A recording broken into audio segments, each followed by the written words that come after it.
Hello, ladies and gentlemen, and welcome back to another episode of Soch Phir Post. In the previous episodes, we've heard from a variety of experts on the kinds of misinformation we're seeing in our information ecosystem. But इस पूरे chaos में कुछ चंद लोग हैं who are trying to make sense of this information chaos and trying to sort of decipher or differentiate between the truth and what is falsehood.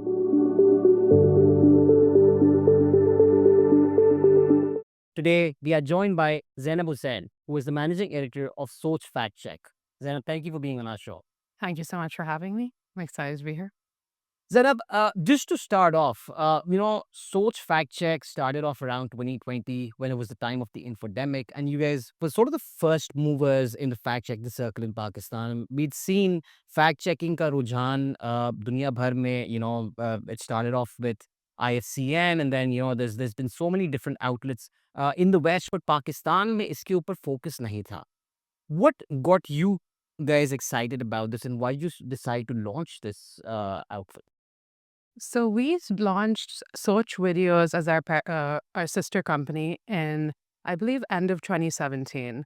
And at that time, we were producing short videos, short video reports, similar to now what AJ Plus does and what a lot of news organizations do it now. At the time, it wasn't really popular. It wasn't considered quote unquote good journalism to produce videos for social media specifically.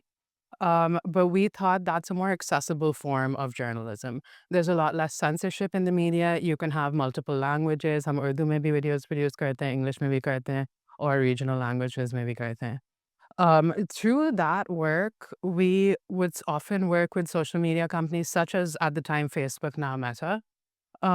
Unfortunately, for these big social media companies, Pakistan is not considered a big market. Pakistan doesn't make them enough money. So they weren't really interested in setting up sort of fact-checking organizations, creating funding sources or revenue streams for organizations here.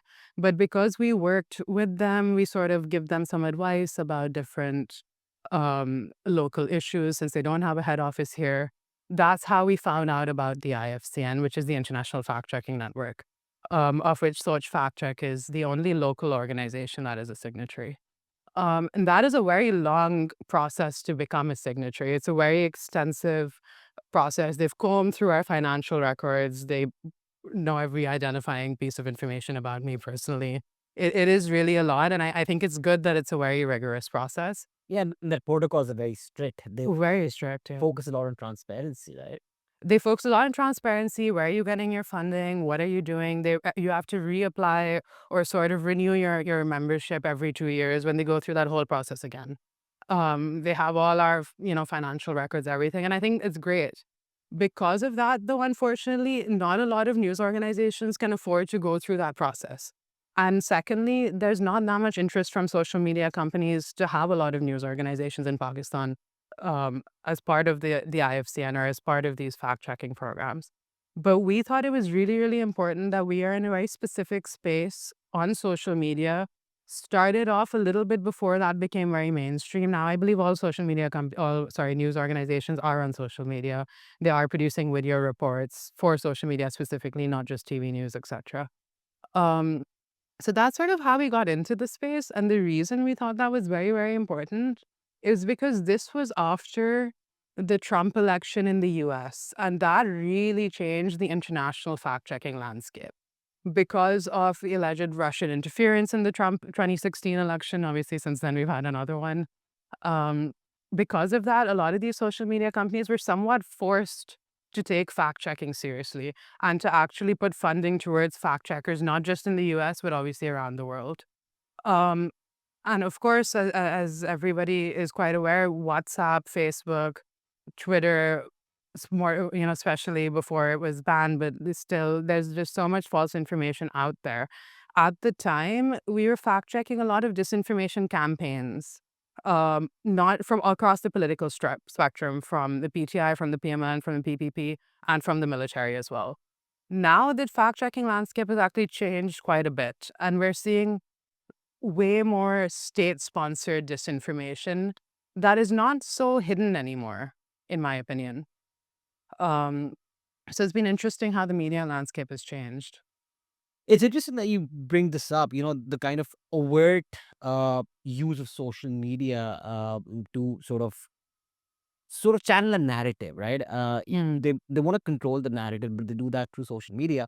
So I want to ask, what kinds of misinformation, and you've mentioned this a bit, but can you describe a little bit more in detail? जो शुरू में आप देख रहे थे when you launched this, and then over the last 4 5 years, how have you seen this change in terms of the actors, in terms of the campaign strategies, in terms of the channels? कहाँ पे ज़्यादा आपको misinformation दिख रही है? Hmm. So obviously, this misinformation and disinformation, I'll just elaborate on that a little bit. Misinformation doesn't have to have harmful intent. Maybe like if someone just sent you something WhatsApp, you forwarded it to your friends thinking, look, I think this is true. Actually, that's turned out to be false. You're spreading a false narrative without maybe I realizing. think that's more common also because खाला फुप्पो फूफा जो भेज रहे होते हैं Exactly. WhatsApp पे forward we then believe because वो बड़े हैं और हमारे कल्चरल एक कॉन्टेक्स्ट भी है ना उसके।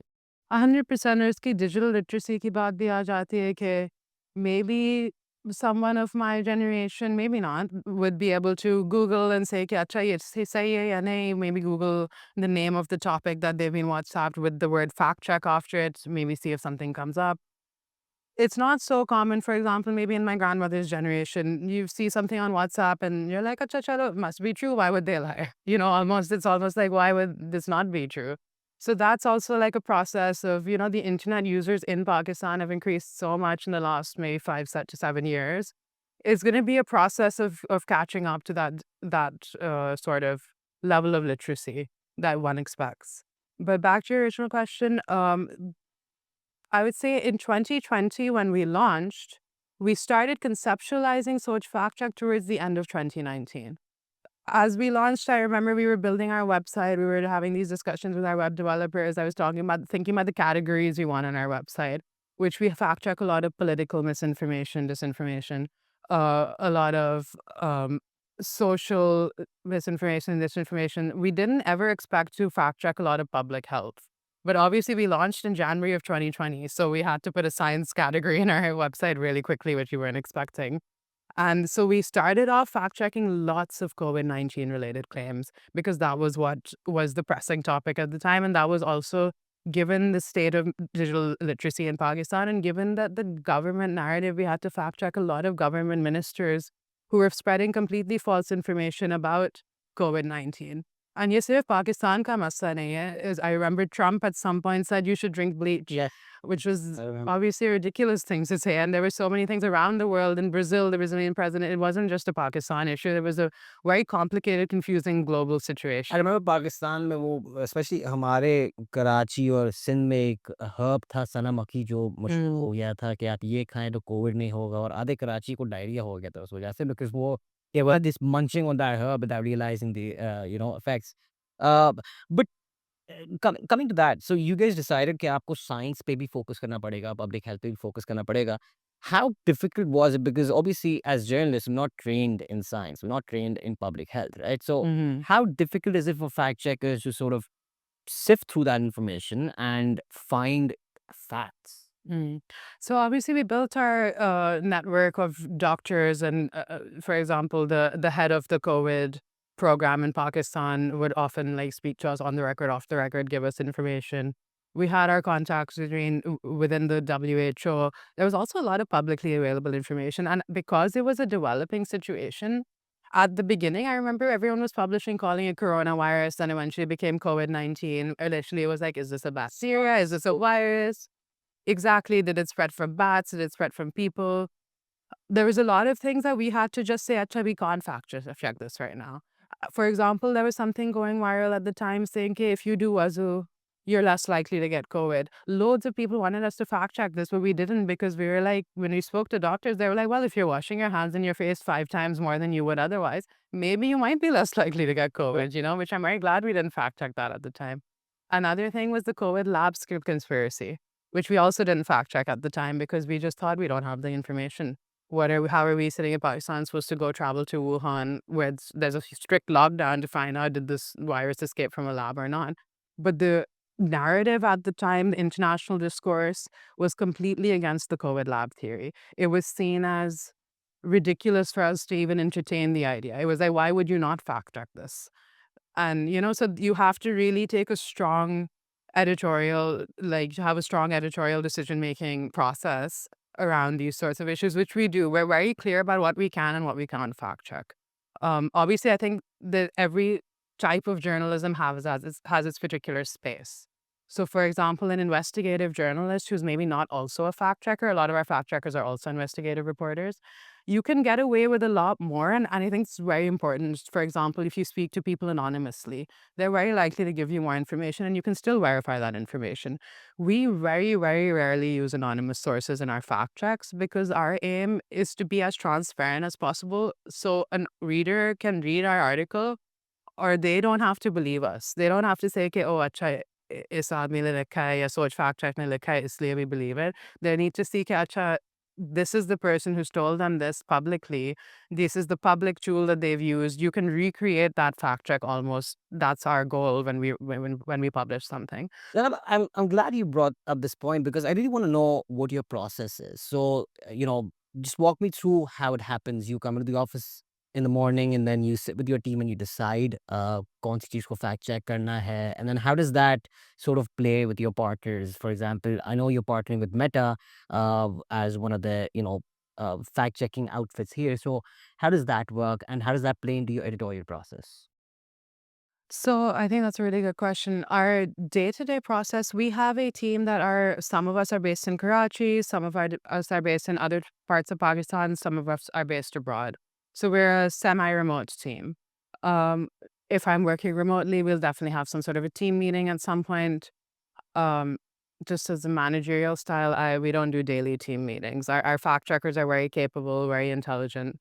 They're able to be very independent, and then obviously they have a strong understanding of what our editorial policies are.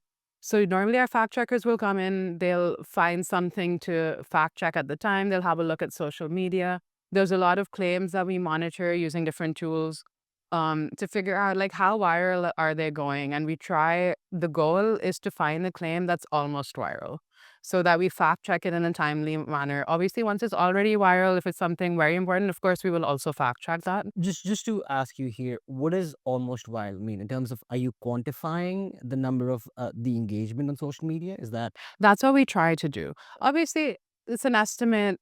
A lot of it is just based on, okay, what do we think people are sharing this? We look at the data as far as we can of publicly available posts.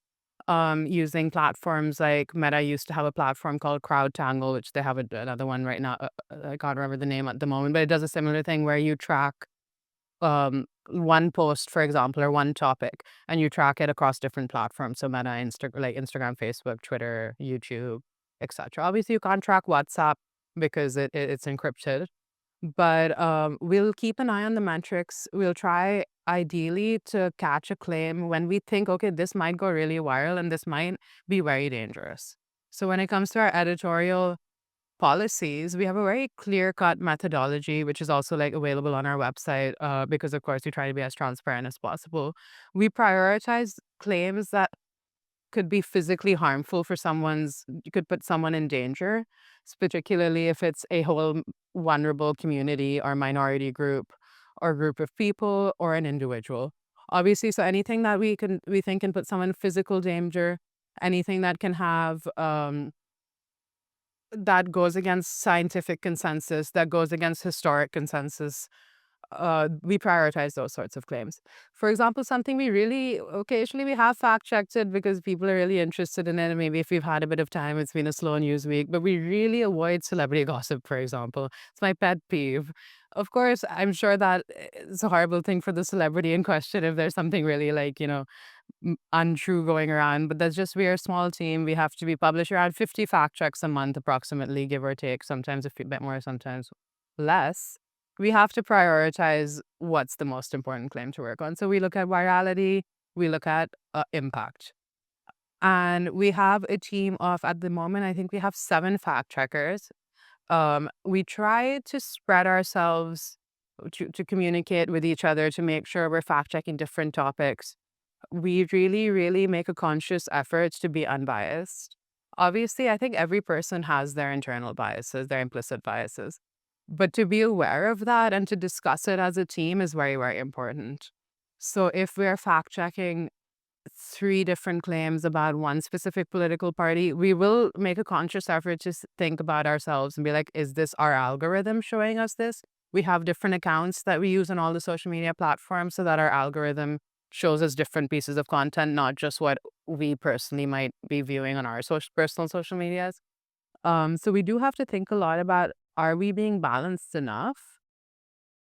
And in a situation like we're in right now, for example, where we have a barrage of disinformation from the state and from the establishment, then we need, which is sometimes, often, it's very easy to fact check, for example, a fake picture that's being circulated right now, and that maybe is, sort of working in the favor of the narrative that the state is sort of trying to establish. And it's a lot harder to fact check that narrative itself. But it is something we really need to be very aware of, and we make a conscious effort to just fact check all sides equally. And that might not look like, okay, you have two articles about this political party and you have the same amount of articles fact checking the establishment's narrative. That's a judgment call we have to make, and we're often asking ourselves about and having these conversations in our team.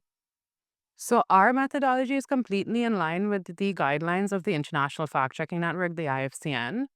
And we also align with Meta's policy, Meta's fact checking program. Meta has a third party fact checking program where they work with independent fact checkers such as ourselves in different countries around the world to fact check content that might be harmful on their platform specifically. So that's Instagram, Facebook, and WhatsApp.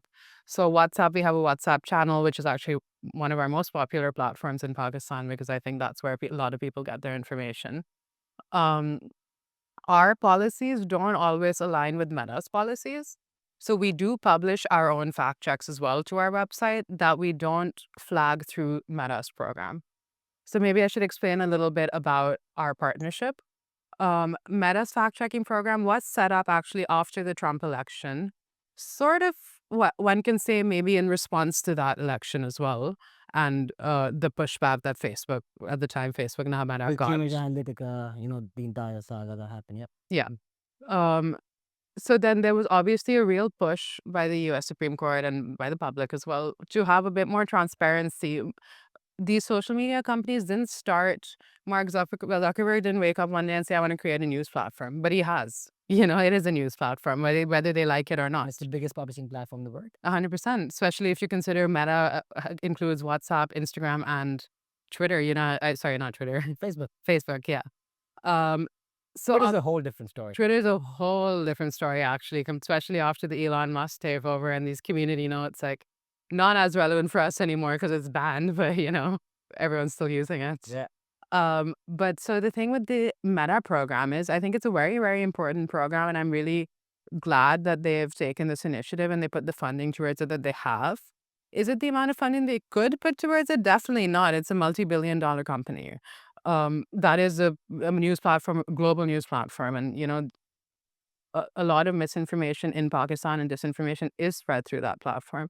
Now, the main benefit of this partnership is that we can flag posts on their platforms. Now, what that means is not on WhatsApp, of course, because it's encrypted, but on Instagram and Facebook, if someone spreads something or shares something that's blatantly untrue, there's different categories. There's false, there's misleading, there's partly false. Maybe some claims in this post are true, most of them are false. We fact check that as partly false. There's also a rating called satire. So, obviously you should be allowed to make jokes on platform. You should be allowed to poke fun at people or be satirical. Whether I personally agree with it or not is irrelevant, right? It's just that it's freedom of speech. So that is a fine line that we walk. But satire doesn't have a negative rating if we flag something as satire. But if we flag something as misleading or false or partly false, or there's a few other ratings, then they have different repercussions for the publisher. Now, that publisher may be you or me as a private individual. It could be a um, news organization, like a big news organization with thousands and millions of followers. It could be a smaller Facebook page. It's anyone who posts anything on Facebook or Instagram is a publisher.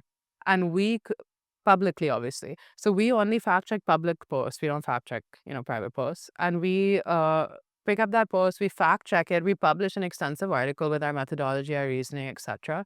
We also include in all our articles a virality section, which is what we call how we sort of trace the claim a little bit. We say, okay, we found it on this platform, we found it on that platform. Sometimes we give more of an explanation of why we think it went viral or how, etc.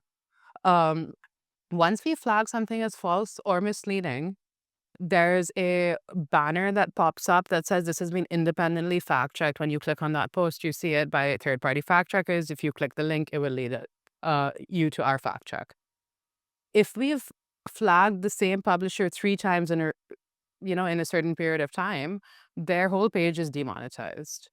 Now, that is a huge repercussion that we really avoid getting to that point because our goal isn't to ruin people's livelihoods and to shut down news organizations. Obviously, like we just want accuracy in media. We think it's very dangerous not to have that. So, we also, a part of our job is working with these publishers. A lot of times they are news organizations because they are allowed to appeal. So, they can email us. We have a whole process that's outlined where they can say that, look, we disagree with you for XYZ reason, or actually we read your fact check and we agree with you, which is actually what happens more often than not. Um, and once they've read our fact check, they said, look, we understand what you're saying and we've made the necessary correction. We lift the flag. We have no, personal grudge against anybody. We have no, we avoid at all costs, we avoid having people demonetized. But if there is a genuine a lot of times misinformation is accidentally posted or it's posted due to the lack of fact checking practice in some newsrooms in Pakistan. um a lot of times it's not necessarily a newsroom but just these social media pages that have a lot of following and they're just posting everything they find. A lot of times people will reach out to us and be like, why did you flag me? I was just posting what I saw online. Then you have to explain that no, you can't do this, this is like harmful for XYZ reason. As long as people add a correction, we lift the flag. If we aren't able to do that, if they refuse to add a correction, if they disagree, there can be a back and forth. We can get Meta involved as well. But then at some point, then the page would be demonetized. Um, but the issue with this is this would be most impactful for, public figures across the political spectrum who have large amounts of maybe sometimes even cult followings, one can say, and politicians. Because politicians, what they say reaches everyone. Even I remember when we were doing our COVID-19 fact checks around January 2020, February 2020. At that time, I can't remember exactly which minister it was. There were a bunch of different government officials who were saying all sorts of ridiculous stuff. Like, say, if you gargle with salt water, you won't get COVID. If like you were saying, you eat different things, you won't get COVID. So, just coming back to the state और जिस तरह से वो narrative को control करने की कोशिश करते हैं Zainab, can you sort of look at any can you think of any examples, आपको कोई बैकलैश आया हो, आपने कुछ फैक्ट चेक किया हो or something interesting that you can tell our audience about? When it comes to this state, we've recently, I believe, a few months ago, this article took a long time because our articles are sometimes very research heavy. We published a piece, a very lengthy, long form piece about why the current recent election was not free or fair and needs to be investigated, quite frankly. And sort of we outlined pre-election violence, intimidation, legal intimidation against certain political parties.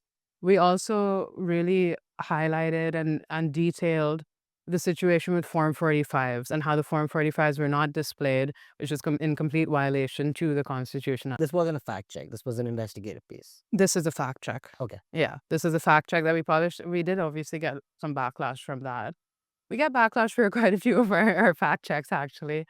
This was a long form fact check. So we went into detail about why it wasn't free, fair, transparent, essentially.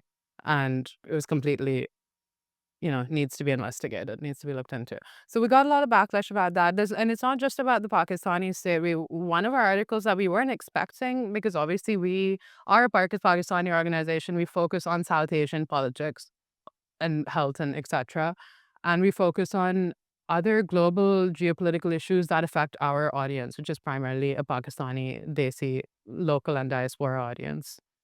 We fact checked this claim that was being made in Israel during the Israel-Gaza conflict, right at the beginning, around October 7th only. which was that 40 babies were beheaded by Hamas. And there were different, I believe, an IDF soldier, I believe President Biden said that I've personally seen these images. These images do not exist. That never happened. We fact checked this fairly early on. And like I've said, we have this partnership with Meta. So we flagged a lot of big international news organizations. We got a lot of backlash from that. Lots of people, not just individual, like news organizations, policymakers in different countries, directly reaching out to us saying we're being anti-Semitic, saying that this is completely ridiculous. How can you do this, et cetera, et cetera. Fast forward to a few months, it was widely discredited. That never happened. I don't the US officials, including Biden, who claimed to see the pictures, have not said anything about that since then. So, yeah, we get a lot of backlash for a lot of things, but our priority is just to be as transparent and clear as we can be. Excellent. And then what about, एक तो होता है कि आप fact check कर रहे हैं, you're seeing something go viral and you want to set the record straight. But how often is it that you are able to do so? Because one of the challenges that fact checkers face is, once something goes viral, your fact check will never go as viral, right? No, never. Yeah. Enough people will not believe you. So how challenging has it been to sort of reach out to people and, when you're disputing these falsehoods, do you get the response that you're hoping for? So, well, this is that's a really great question, and really depends on what we're fact checking. So, for example, if it's something we regularly fact check polio misinformation and disinformation. Obviously, very important. Pakistan is one of two countries that where polio is still endemic.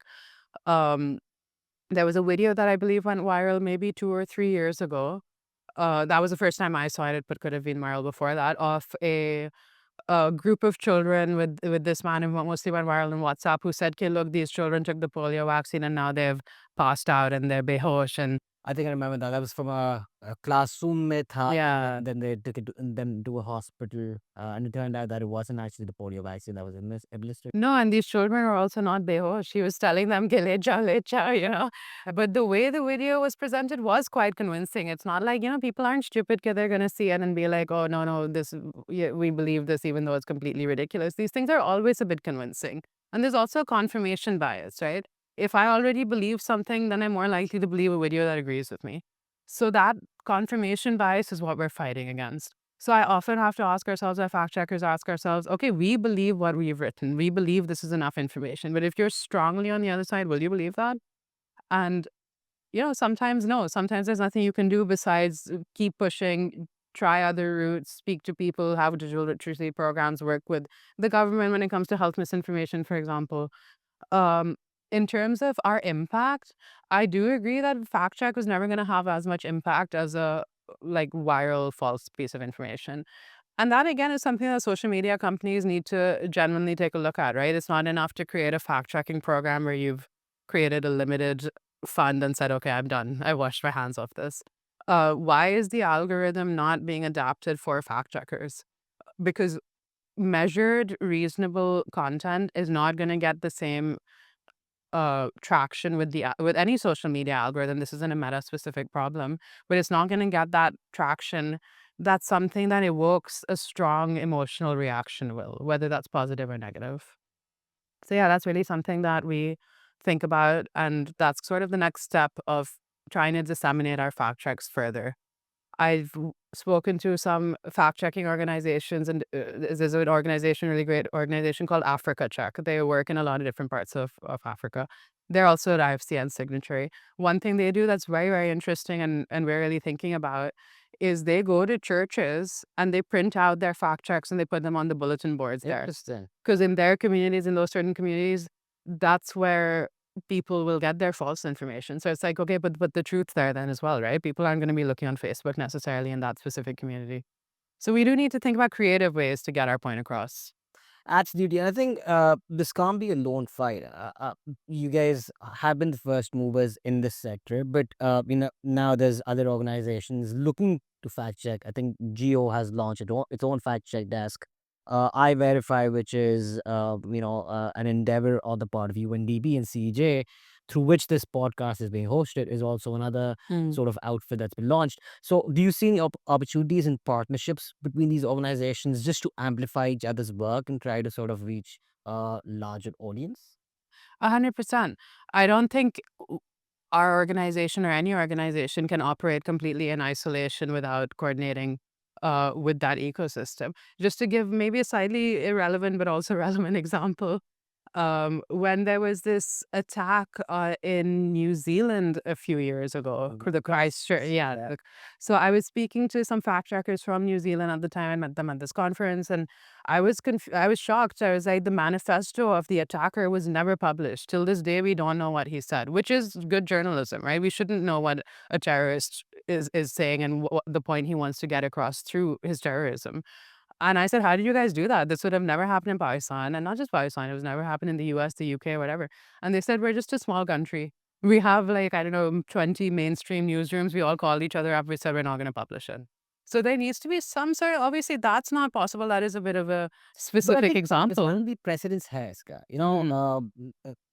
This was some years back, but editors and news producers sat down and decided we're not going to show blood on TV screens, and that hasn't happened since. There was a time when bomb blasts hote the or gory pictures and images and visuals used to run, but some saner heads decided, okay, we're not going to do that anymore because it was desensitizing a lot of people. So I think that sort of approach is needed for this also because we are drowning in this disinformation and misinformation. So I Mhm. think if media organizations have to sort of try to fight this, they have to sit together and decide that this is the way to go forward.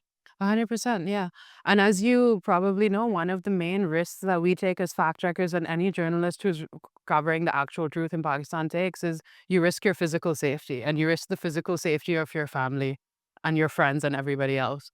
If there could be some more coordination or some sort of obviously there's all these legal funds internationally, well, but if there's some sort of thing locally where you can go to this group of people or this group of journalists and be like, look, I'm worried I'm going to get picked up. I'm worried my employees are going to get picked up. What do I do? Can you help me? And then everyone, so I don't know what the answer is. Obviously, this sounds very idealistic when you say it like that, but 100% some coordination in terms of physical safety and then also sharing of information. Yeah. 100%. Like I know iVerify is, I believe, starting some or has started a sort of platform, like a database of fact checks. And I think that's a really great idea. There needs to be some place where you can just go and find all the fact checks about some specific topic. Um, but yeah, I think collaboration is super key. Then you mentioned, कुछ तो चीज़ें होती हैं, tricky होती हैं, sensitive होती हैं. But there are some things that when I am following the news, when I am reporting, I find हमारे मुल्क में comedy makes itself. Right? And there've been recent examples like VPN को हराम, फिर नहीं हराम नहीं है, टाइपो था. I remember लाहौर का स्मॉग था और शहबाज शरीफ साहब कह रहे हैं कि जी नमाज पढ़ें बारिश के लिए. तो these kinds of things keep happening. Do you remember a funny sort of incident, कोई ऐसा fact check हुआ which made you laugh? कि what am I even fact checking here? Yeah, there've definitely been a few. Let me think back now. I think often I'm just kind of like, what? But I mean, honestly, I don't want to discredit like the average newsreader. So I do understand why people fall into these things sometimes. I believe there was this fact check a long time ago, maybe 3, 4 years ago now, of Bilal saying something about eggs. It was just this video. This was before AI was so common. Now, though, you have all these bizarre AI videos of people saying God knows what. But someone had very cleverly edited a speech of Bilal Bhutto talking about the anda double roti price and to trying to make it look like he's very out of touch, which I mean, I can't comment on that. That's not what we fact checked, but we did fact check that the video was doctored. And it was just the way it was, what he was actually saying was so ridiculous and it was so funny that I was like, people believe this? Like, people think so little of Bilal Bhutto that they're believing this? So I think that was a bit of a random example that comes to mind. Yeah. And then, Zena, just about this, people tend to believe what they want to believe. You mentioned confirmation bias. Any advice to our audience about, you know, yes, you want them to come to your website, you want them to see क्या fact check आप कर रहे हैं, but also beyond that, you can't fact check everything. There's so much Mhm. information out there. So just as consumers of information on social media, what are the things they should keep in mind when they come across in content? Hmm. I think that's a really great question. So there's a few, so if, it depends on the kind of content. For example, if it's a video or an image, the first thing you should do is really take a I know this sounds very common sense, but a lot of people don't do that, is that you should really take a good look at the background. If they're saying that this video or this picture is from Pakistan, if there's this, it's a picture of some street or somewhere where there's some public scenery shown. Does it even look like Pakistan? Okay, maybe it does look like Pakistan. Are there road signs in the background in Urdu? Are they in Hindi? Are they in Bengali? Like, there's a lot of countries that could look like Pakistan, right? So, these sorts of details are very important. Look at the billboards, look at the background, jo bhi hai.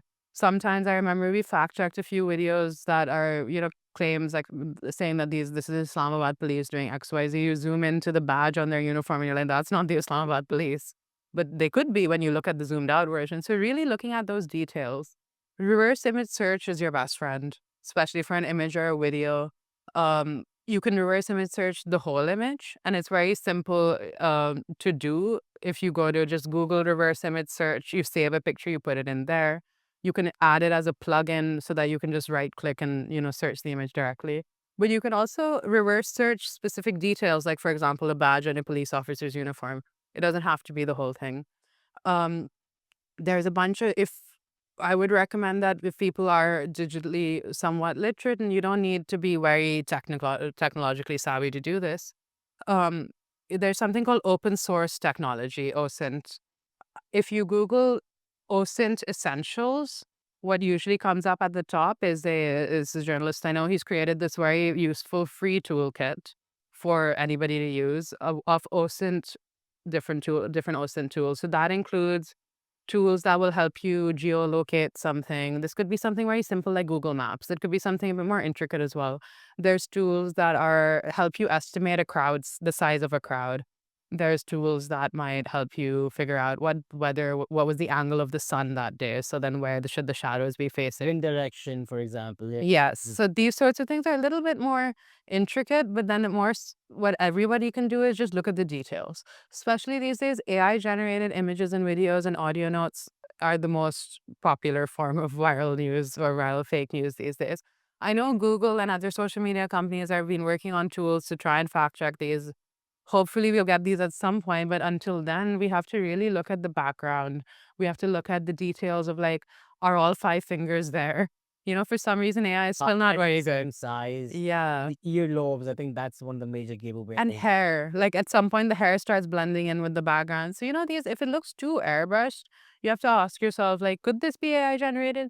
There are some online OSINT tools that'll give you an estimate about, like, maybe this is AI generated, maybe not. But we don't have enough technology about this, this field yet. Unless you're a metadata expert, it's very difficult. So I would recommend just being very critical. If something sounds really implausible, then maybe it is. Sometimes if it tastes like a chicken, maybe it is a chicken, So sometimes you just have to be very critical as well. And a lot of times, there are a lot of IFCN fact checkers in India, for example. There's a lot of misinformation shared across the border, directly and indirectly, Joby. So a lot of times if you Google the topic and fact check, maybe we haven't fact checked it, maybe one of the many fact checkers in India have. That's always a possibility. And Google has its own repository for fact Mm. checks, which you can access and see if that topic is coming under that, right? Yeah, definitely, definitely. And of course, send it to us. Maybe we'll fact check it. Yeah. And people can tag stuff to you guys if they want to know if this is actually true or not, right? Yeah, so we have a WhatsApp channel, but people can't respond to that. But you could send us, we have a submission box on our website, www.sochfactcheck.com. You can DM us on Instagram or Twitter, and we do consider. Actually, this is another point that I should make. You should always consider the source of your information, which is something we have to consider when someone sends us information, particularly if it's from a political party or a government official. We need to be like, why do they want us to fact check this? We have to make sure we're not being misled. And as a general average citizen, you also need to ask yourself who's posted this, where is their funding from, What's their agenda? and what's their agenda? And what is their history? Do they have a history of standing up for the truth, or do they have a history of accepting maybe some money for, some different kind of reporting? So yeah, you got the opportunity as the audience. If you want something get fact checked, you can either post it or flag it to Soch Fact Check or iVerify. iVerify has its own Yeah. website where you can send us an email and we fact check it for you if you unable to do so.